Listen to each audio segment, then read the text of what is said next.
Hola amigos de las redes sociales, yo soy Nicole Cerrato y las limitaciones económicas que nos afectan a todos por igual hacen que nosotros, el pueblo como ciudadanos, nos veamos sometidos a situaciones terribles de hambre, insalubridad, falta de educación, vestuario, trabajo digno, etc. Lo cual, sumado a las limitaciones económicas financieras del Estado, para combatir este problema fundamental, hace que nos veamos enfrentados en nuestro diario vivir con una migración permanente de nuestros connacionales hacia otros países, con la idea de encontrar un trabajo que les permita obtener los ingresos suficientes para la subsistencia de su familia. Quiero que hagan conciencia de las principales causas que obligan a nuestros compatriotas a dejar su lugar de nacimiento para encontrar nuevas oportunidades de vida. Encontrándonos que esta situación, por una parte, favorece a nuestro país en el sentido de estabilizar nuestra moneda y dinamizar nuestra economía en vista de las remesas que envían los migrantes. Y por la otra parte, que los inmigrantes son los más sacrificados en esta aventura, sufriendo a costa de su vida, su propia desintegración familiar, el terrible marginamiento y la persecución del cual son sujetos. La pobreza es el problema social por excelencia, del cual derivan con toda seguridad casi todos los otros problemas que aceptan a cualquier sociedad o país. De ahí que, como veremos en el presente trabajo, hay todo un movimiento mundial encaminado a elaborar políticas trascendentes que tienden a mejorar las condiciones de vida de todos los seres humanos que conforman esos volúmenes de personas sometidas a enormes carestías, sobre todo en nuestra Centroamérica, sobre todo en los países subdesarrollados o del tercer mundo, como son llamados para diferenciarlos de aquellas potencias mundiales que ostentan otras condiciones de desarrollo.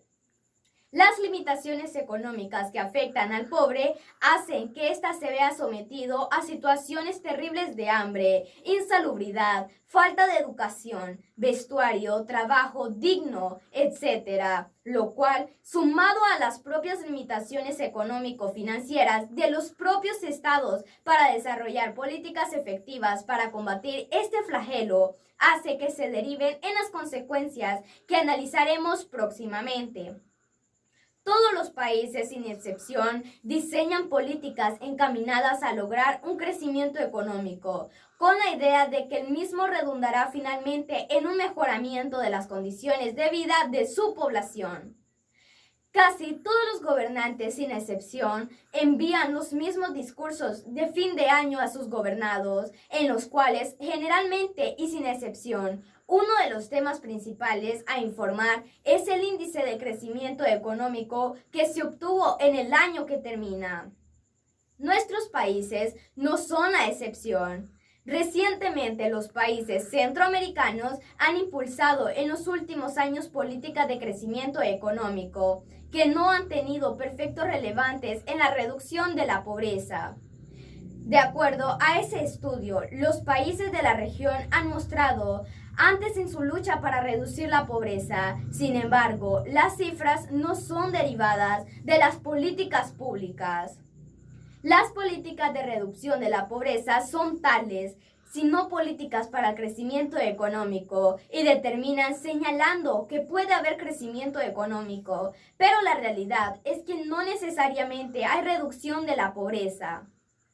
Está claro que para reducir la pobreza es necesario crecer, pero se puede crecer y aumentar la desigualdad y aumentar la pobreza, ya que los beneficios del crecimiento económico no se traducen en una reducción de la desigualdad, sino que van en beneficio de otros sectores no desfavorecidos. Ante esta situación, yo llamo a los gobiernos del mismo centroamericano a crear políticas específicas para reducir la pobreza, que ese sea su verdadero objetivo y uno de sus instrumentos sea el crecimiento económico. La pobreza sigue siendo un problema social grave en nuestros países y es obligación de los estados diseñar políticas públicas para que la pobreza pueda reducirse.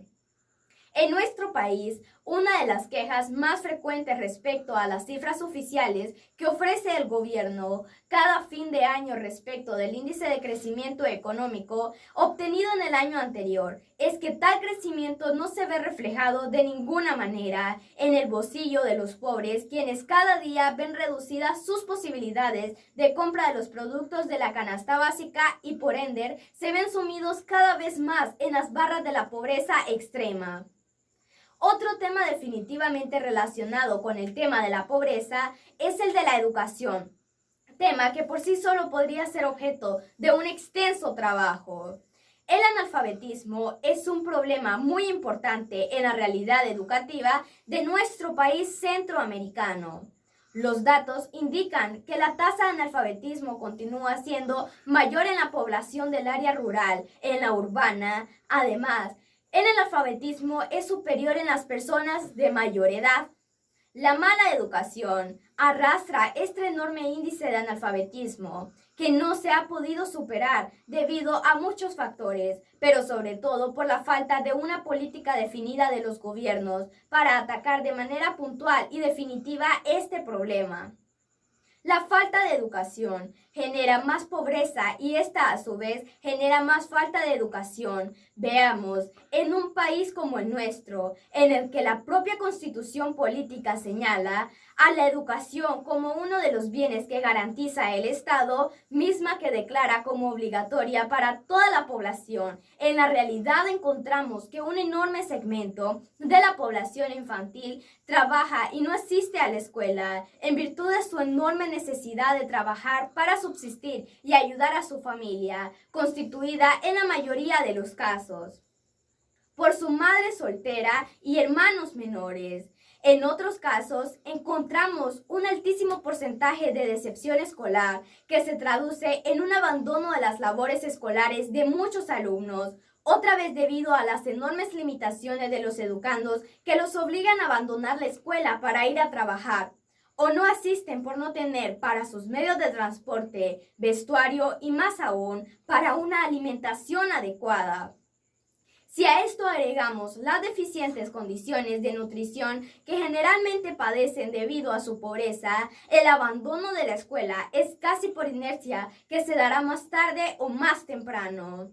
Lo triste del caso es que ambos problemas, la pobreza y la falta de educación, vienen a formar un círculo vicioso insoluble, en el cual un factor es una causa y consecuencia de la otra. ¿Por qué manifestamos esto? No hay duda de que una persona entre más educación adquiere, entre más grado de conocimientos acumula, tiene mejores oportunidades en la vida. O sea, que en un mercado laboral tan competitivo, el grado de escolaridad que usted dé es el factor determinante para obtener no o un trabajo. Pero también la propia educación hace que las personas aspiren a más y procuren vivir en mejores condiciones que las que gozaron sus padres y ancestros. Dicho en otras palabras, no hay duda de que un país que se supere en sus niveles educativos también se supera como consecuencia lógica y casi natural en todos los otros campos. Basta analizar el nivel educativo que ostenta la mayoría de los habitantes de las grandes potencias o países desarrollados para entender que la base de su desarrollo material descansa en gran medida del nivel cultural y educativo de sus connacionales. La soberanía radica en el pueblo, reza nuestra constitución política. Es el pueblo el que elige a nuestros gobernantes, lo cual quiere decir que la principal preocupación de todo gobernante viene a ser en teoría el bienestar del pueblo que lo eligió. En la práctica, la realidad nuestra es otra y es la misma que se repite casi invariablemente todos los pueblos subdesarrollados como el nuestro. Las mayorías poblacionales, que son precisamente constituidas por los más pobres, tienen el poder a través de sus votos para elegir a las personas que verdaderamente sean capaces de darle respuesta a sus enormes problemas. Sin embargo, en todos los procesos eleccionarios son sorprendidos por los cantos de sirena de los diferentes candidatos demagógicos que les ofrecen cambiar su situación de pobreza y atraso de manera radical cuando sean gobernantes y cuando ya han logrado sus propósitos, se olvidan de sus promesas y responsabilidades para con las personas que los eligieron. Creo que ocultándose en mayor medida en resolver su situación económica particular y la de sus allegados. No hay duda de que, como ya establecimos anteriormente, que el problema de la pobreza tiene una íntima relación con el problema de la educación. Podemos encontrar la explicación a la interrogante de los electores caen en la misma situación de seguir eligiendo a las personas equivocadas en cada elección. Es el bajo nivel educativo que tienen esas grandes masas de electores. Lo más grave es que pareciera que los políticos de oficio no tienen dentro de sus prioridades la mejoría de nivel educativo en el pueblo en general y más bien les conviene mantener ese estatus para seguir sorprendiendo a los mismos intactos en elección con las mismas promesas.